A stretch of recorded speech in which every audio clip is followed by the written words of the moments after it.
I'm going to beat you so badly you're going to wish you were back to the good old days, where people couldn't tell you or your brother apart.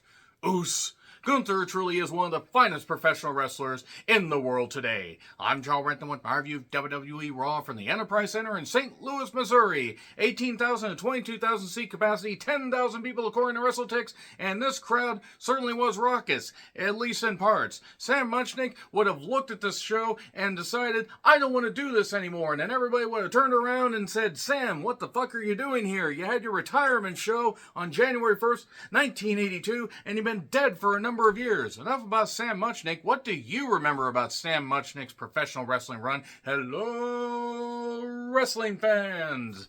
That's the best you're going to get as far as me trying to do the impersonation of the TV announcer whose name escapes me right now because I'm sorry, I don't remember all that much about Sam Muchnick's professional wrestling program because I wasn't even a year old when he retired, even though I've seen some of it and the Central States Territory and just St. Louis as a mecca for professional wrestling action. The very best, like no one ever was, would put themselves to the ultimate test, and to win would be their cause. St. Louis, Mon? Anyway, in all seriousness, St. Louis is actually one of the capitals of professional wrestling. A lot of history going back to the goddamn 1930s. A lot of really great shit. I'm here to talk about something before I get into the review, though, in regards to the Cody, Rock, Roman discourse. Okay, do I think that what happened at the end of SmackDown made anybody look good? Well, it made The Rock look good, made him also kind of look like a dick. Roman is just Roman. He's pretty much just Teflon at this point. And Cody looked like a goddamn idiot. I shall explain. If Cody Rhodes had simply not won the Rumble and then wanted to try to shoehorn his way into this and work his way back up or something, it would have made more goddamn sense. It's not making any sense now, but the reason that I wanted to talk about this before I dive into any of the goddamn show, whether you're on Cody's side, Rock's side, Roman's side, whether you want to see a three-way, all three of these men, human centipede together, whatever you want to see, don't send fucking death threats to The Rock's daughter. What the fuck is actually wrong with you goddamn people? What the hell's wrong with you knocking Sami Zayn, who's a great activist for real life shit going on, not just a wrestling angle? And believe me, you don't need to take this shit that seriously. This is coming from me, somebody that has watched professional wrestling for almost 39 goddamn years. Because I started watching that War to Settle the Score 1985, coming up on the 39-year anniversary of me becoming a professional wrestling fan. Through mountains and valleys, trials and tribulations, likes and dislikes, falling out of love with some aspects, but always loving wrestling even if I don't love the direction it's going. Yes, I get fired up about shit. There are certain people I don't like. If somebody is a piece of shit, you can knock them all you want, especially if they're in wrestling. Because we don't need pieces of shit in wrestling. We need good people in wrestling. We need people that are passionate. They're also good people. I don't know that much about Ava, aka Simone Johnson.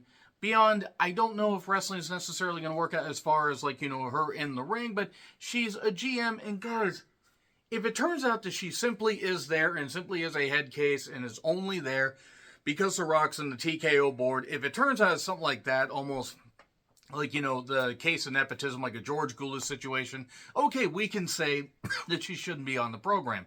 But you know what? Let's not send death threats to somebody that has seemingly just been a model employee that's just trying to do shit. She has nothing to do with this stuff. She's not in her dad's corner. She's not in Cody's corner. She's not part of the bloodline. Stop it. You motherfuckers can't even get any goddamn help at this point. Y'all don't deserve to have what you want to have happen at WrestleMania if that's what you're going to do. It is a wrestling angle. Don't take it that goddamn seriously. Anyway, let me get to the review proper. So, by the way, this review is up a lot later than usual. I went and saw another Regal Mystery movie. It was Lisa Frankenstein, and it was great. It was a delight. Check out my review, and you'll see exactly why I thought that. And Catherine Newton, my God, Catherine Newton was great. Cole Sprouse also was great. But yeah, check out my review of that. So there will be another Regal Mystery movie in a couple weeks, I believe. And unless it's something I really, really don't want to see, I will end up reviewing whatever the mystery movie is, and then I will have the Raw review up later. I also want to say before everything, gets dissected, sort of, like a frog in science class, if after the Raw after Mania you don't see as much, many frequent Raw reviews, it's because this show is starting to really become a goddamn slog. Like, excuse me, there were good things on this show. There were things I really fucking enjoyed. But goddamn, there were some points where I'm just like, really? This is the best they have? So yeah, Elimination Chamber, WrestleMania, we got that going. So here's Seth Pheasant Rollins, whoa, whoa. And The Rock got mentioned. We got boos, Cody chants. Here's Cody. Cheers. Rocky sucks. Michael Cole's like, is it 1996 all over again? Fun fact, The Rock showed up in Madison Square Garden at Survivor Series 1996, and that was in November of 96. The Rocky sucks chants especially started, I believe, sometime in early 97. Maybe they started in December of 96. My memory of some of those, television shows kind of is what it used to be, mainly because, WWE television at that point was kind of absolutely shit. But yeah, the Rocky sucks chance happened more in 97, Cole. Good memory there, you fuck nugget. Pat, by the way, can get an occasional good line in, but, St. Boois, it was better when I said it, because I don't give a platform to pieces of shit like Aaron Rodgers. That's where Pat McAfee deserves every bit of ridicule for doing that. So, Seth needs this match. Here's Drew in a hoodie. Drew says, I took Punk out, and now you're going to screw it up. He had the grave meme shirt where he was doing the peace sign over CM Punk's, Mania, like main event. That was actually pretty cool. And he just says, don't let your dad down, Cody. You know what Roman's going to end up doing. Roman's just going to end up doing all the stuff. His family's going to interfere. It happened to me. It happened to you. It's happened to Seth. I don't think it actually happened to Seth, but I digress. You got to finish your story. And because Seth is not medically cleared, you're not supposed to touch him. Well, Seth got touched by Drew. All over. I need an adult. And let's just say Pierce wasn't happy later. So, if they wanted to do this, so why did Cody win the Rumble? Why don't you just have Rock show up and win the Rumble? Because then Cody could say, hey, I want to finish my story. I want to earn my way back in. However I feel about Cody, I mean, I don't really buy into his shit. I don't. I recognize that a lot of people like him, and now you just basically have made it to where the Rumble, winning the Rumble rather, means nothing. It means absolutely nothing. Yes, people have cashed in their, their Rumble, championship chance early, so to speak. Cena did in 08. Austin won the 97 Rumble after being eliminated, but the refs didn't see it, and he eliminated Brett, and that all got convoluted because Shawn lost his smile. But generally, since they made it where, it's a championship shot at Mania from 93 on, I don't know, but it just seems really stupid. So anyway, it makes the match meaningless. So then we had New Day versus Imperium versus Creed versus DIY. It's a 4-way contenders match. The winners face Pete Dunne and Bate on SmackDown. And the winner of that faces off against Judgment Day at Elimination Chamber. It'll probably be Dunne and Bate because they need some, international flavor. 24 minutes on the show this started. Look, the fans were into it, or at least got into it later, but they went to the break in 2 minutes. They came back. There were for 3 or so minutes. Went to the break. I know they got to get that advertising dollar, that sweet, sweet dollar. I get that, but god damn it, the commercial breaks kill any flow of the match. So, at one point, Julius just takes on 2 men at once. Stop it, Noah. Stop it. You stop that. You stop thinking about it. He knows. Anyway, get some help. But DIY won.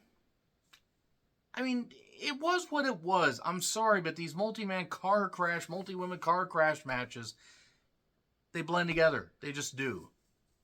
Also, come up with something other than the Brutus Ball finisher. That is dangerous.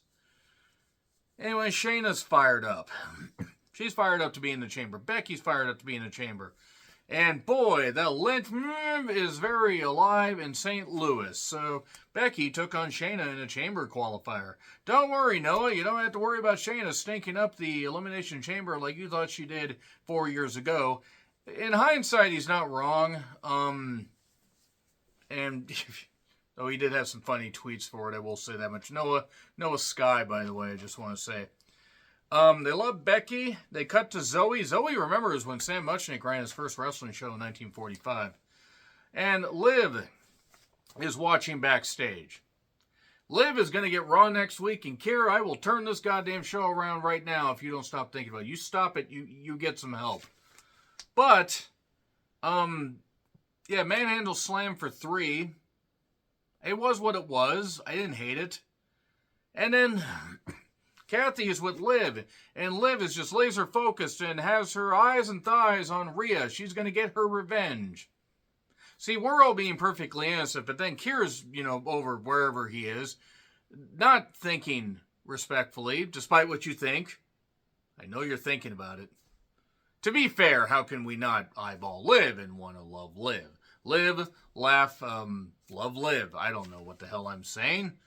But yeah, Liv's laser focused. Crazy eyes. So anyway, recaps of Nakamura attacking Cody this past weekend because it's a feud that never ends. Goes on and on, my friends. Drew is with Pierce and basically wants to give him a tip. Just the tip. There's somebody that likes Drew that watches this channel, and I'm not going to say their name. So, Drew basically gets fined for attacking a not medically cleared Seth. Rhea shows up to rip Nia apart. Pierce says, hey, he comes down, hey, you'll get Nia at Elimination Chamber. Nia's terrible. Nia needs to get beaten at Elimination Chamber. Jade needs to beat Nia. Send Nia home. Send her check until her contract's done. This has been abysmal. She has provided absolutely nothing good for the product.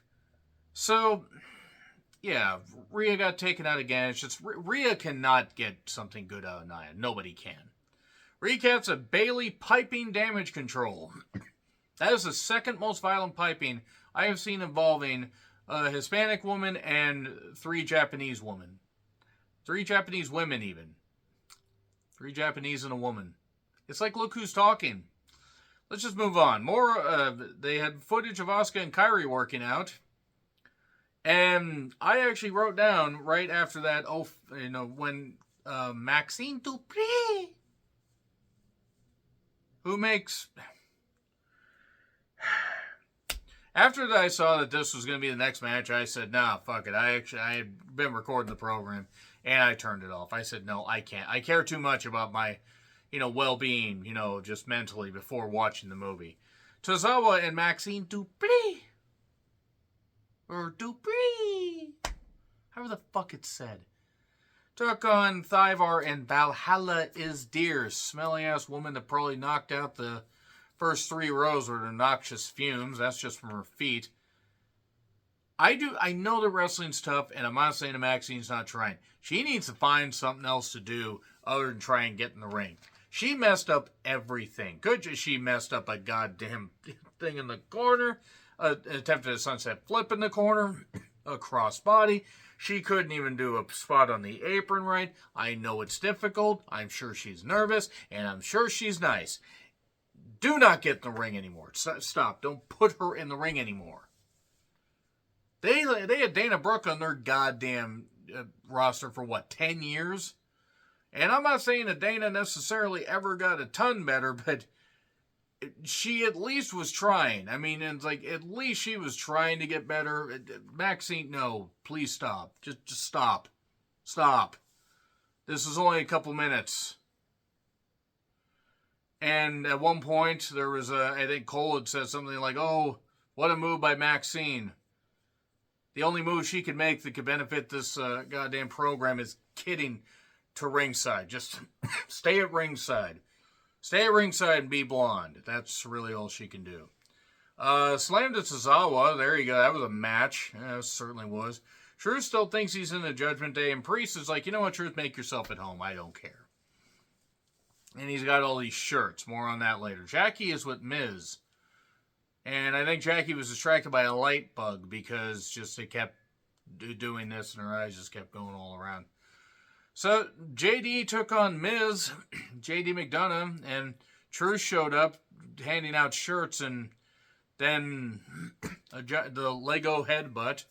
and then a moonsault for 2, and JD got his stack of cash for his cut, and then I got thrown in the air when a skull-crushing finale got hit.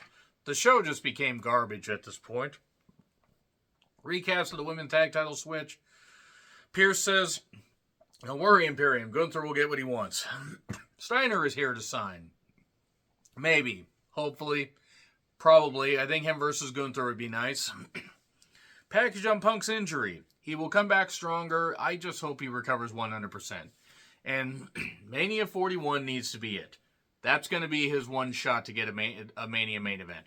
There is no way that somebody at 46, 47 years old, because he's 44 now, I think. So, time is of the essence. So anyway, Gunther got a bunch of pyro. There's 4 columns. Kaiser and Da Vinci are there. And Gunther talks about his accolades, talks about, it could be 600, it could be 700, 800, 900, 1,000 days of Gunther. Tomorrow belongs to... Okay, maybe I shouldn't have said that. But he talks about how he's run out of competition. There's nobody left. And then here's Jey Uso. Like he said, there's nobody left. Ha, ha, ha, ha, ha. Look, he's not a main event. I'm sorry. He main evented WrestleMania with his brother. He did a yeet. The yeet is skeet as far as I'm concerned. They go over each other's accolades. Jim Uso is going to have to cost Jey this match. And Gunther says, "I'm going to beat you so badly that you're going to wish you were back to the good old days when people couldn't tell you or your brother apart." Oos. And this is good, but Gunther's gotten a lot better on promos. And then we got a bit of a melee. And then New Day showed up. We're probably getting a 6-man tag at some point. Maybe we're getting it next week. They're at Rep Arena next week. Ooh. That's a 23,000-seat arena. I hope they're only set up for about 10 to 11,000. If they try to do a ton more, I don't know if they're going to do it. Mania press conference this Thursday. I don't know if I'm going to care. Nakamura package. Seen it. Didn't care. Kabuki Warriors took on K&K Comedy. And Kyrie apparently hadn't slept all that well. Well, you kind of could tell. And then... this was a mess. This was a big old mess. I actually couldn't believe how messy this was, because Asuka's great. Asuka's just tremendous. Asuka can do a lot of great stuff. Kyrie can do a lot of great stuff. Casey's athletic. Kaden is clearly somebody that is having to carry Casey and her mousy demeanor around. No, I'm sorry. This didn't work. A chance for Tane, and the crowd died. Jackie then did a sit down with Sammy.